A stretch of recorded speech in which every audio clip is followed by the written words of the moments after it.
This is the plaintiff, Salvatore Tantillo.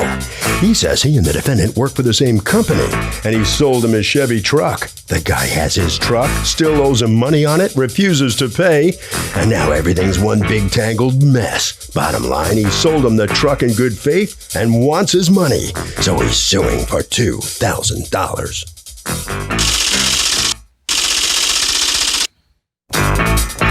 This is the defendant, Barry Carter. He says the guy's truck burst into flames on the highway with his family inside of it.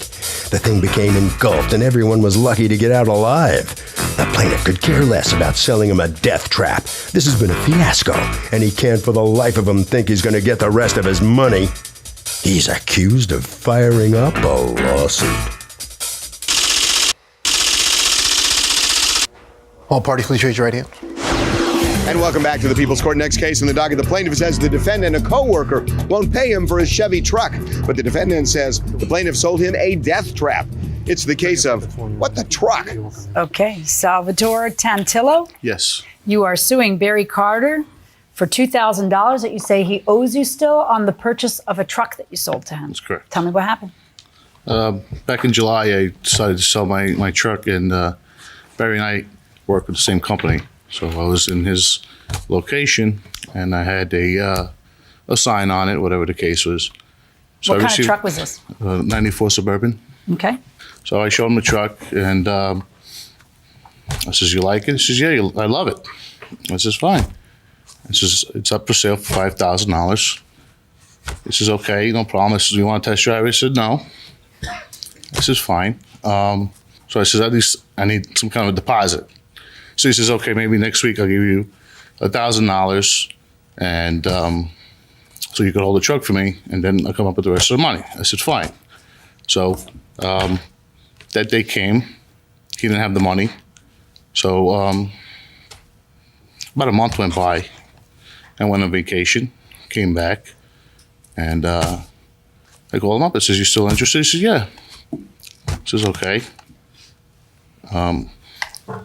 So when I came back from vacation. Did he ever give you a deposit?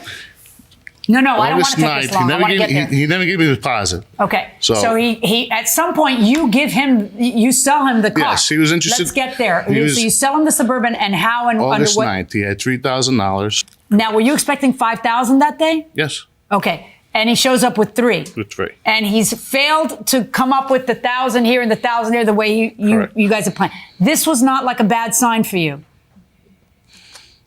I guess you really wanted to sell the Suburban already. It's not that I really wanted to sell the Suburban. Then why are you going to sell it to a guy it's bad news all over the place and then take back I trusted a him. note? I trusted. Oh, that's always the answer I get instead of because I'm an idiot.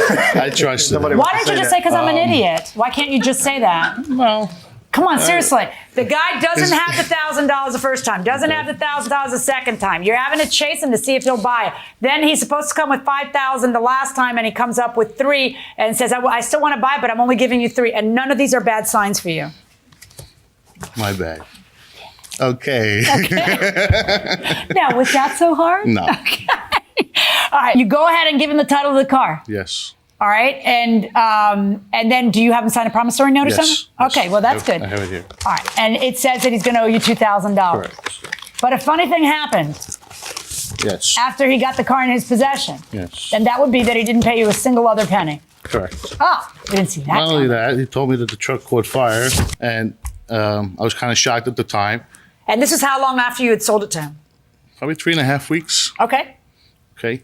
And he was on a trip when that happened, he told you? It says he was down in North Carolina, South Carolina. You sort of don't believe him on that, do you? I don't know where he was. Okay. and could've why been don't anywhere. Why don't you believe him? Well, my cousin calls me up one day and says, "I saw your truck. It was yours." I says, "It's impossible." He says, "The truck went on fire." He says, "No, I saw it. Your truck sticks out like a sore thumb." Why does it stick out like a sore thumb? Because it's a big red Suburban. It's a custom paint job. It had chrome wheels on it. So it does stick out like a sore thumb. Okay. And he says that he had seen it where? He saw it up in Newburgh. Okay. That's where he saw it. He said he saw it.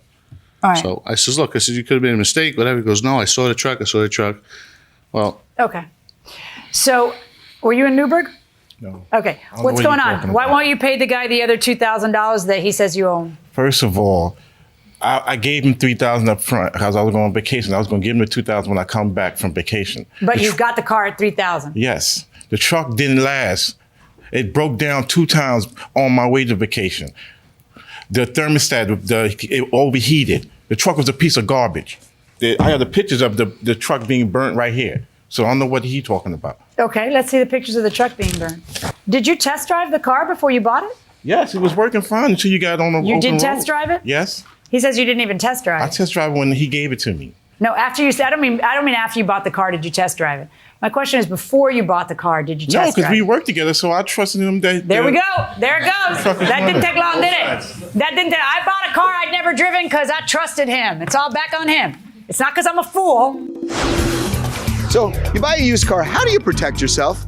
We definitely have to bring someone who have more experience. And Who is that person, pray tell? My boyfriend. Oh, is that your boyfriend? Me? So you're going to look at it? Yeah, someone will look at You a it. mechanic? No, I'm not a mechanic. I work for a leasing company. Okay, well, a leasing company doesn't cut it when you open the hood. Who do you go to? Check the car report. The what? The car report. The car report. Okay, fair enough. I'm guessing a mechanic for the block here, going inside the courtroom. Did you have the car checked out by a mechanic? No, not until the overheated. And not until after you bought it? Yeah. Okay, guys, let me tell you the order of things. First, you test drive and take it to a mechanic, but see, nobody wants to spend the $100 to take it to a mechanic. Everybody thinks they're smarter. And so then what they do is they buy a $3,000, $5,000 hunk of junk that they're not happy with, but then they complain. I mean, this is a used car private party sale. It is as is, unless there's something that he violated in a warranty to you. Do you have any paperwork from the sale of the car? No, I gave it to the salvage people when I. Say it again. I gave it to the salvage people when I. You didn't keep a copy of it? No, it get burnt up in the truck. You said you gave it to the salvage people. That's not burnt up in the truck. The paperwork I had, everything burned up in the truck. Only So thing I what'd had you was give the to the title. salvage people? The title, and I had to give them $600 for them to destroy the truck. Oh, look at that. And you were where? I was in Florida. Did you have your family with you? Yes. Kids? Kids, yes. How many kids? It was 6 of us. 6 kids? Or 6 total? kids and 2 adults. Oh, my goodness. How'd you get everybody home? Some took a bus back home, and I drove my car back. Okay. Wow, that's unfortunate. Do you have a police report? I have the fire report. That's it. Let me see the fire report. Now, did you talk to the fire officers on the scene, and did they tell you what they thought was the source of the They fire? said they thought it was an electrical problem. Because what? It was an old truck. Found a 1994 Chevrolet Suburban in the median with heavy smoke showing from the engine compartment. All occupants were out and standing away from the vehicle, thank the good Lord. Fire was quickly extinguished using 150 gallons of water. Fire was confined to the engine compartment and firewall area. Appears to have been started near battery area. Is believed to be electrical in nature. Per vehicle's owner, the vehicle had a new battery and electrical work That I put in there. done earlier in the day. You had electrical work done earlier that day? Yep. What did they do? They had to give me a new battery and clean out the filters. That's what the mechanic told me. Because it just shut down when we was going to a restaurant. It just stopped working completely. Do you guys see each other at work and stuff? Every once in a while. That's yes. awkward. This is why you never sell your car to somebody you work with either, or anybody in your family, or anybody who you want to keep a relationship with. By the way, I guess you didn't have insurance to cover your loss? No, I had a liability. You had only liability, which is, the question becomes, in your mind, you feel that he should have to eat the loss because you just bought it and it should last longer. And the problem that you have is that that's not the law. It's just not the law. A private party sale of a used car is as is, unless it's not. Unless there's something about that transaction that takes it out of as is. Unless the person tells you, I'm warrantying it. Unless the person lies to you about something with the car. This is why it's so important for people to have a mechanic look at a used car. Because he could be a perfectly nice gentleman who tells you everything that he thinks might be wrong with it. Or you could be a person who doesn't even look into what could possibly be wrong with a 16-year-old car, okay? And the expert is the guy who knows what to look at to predict this is gonna blow soon, this is gonna last you X. That's why it's important to do it.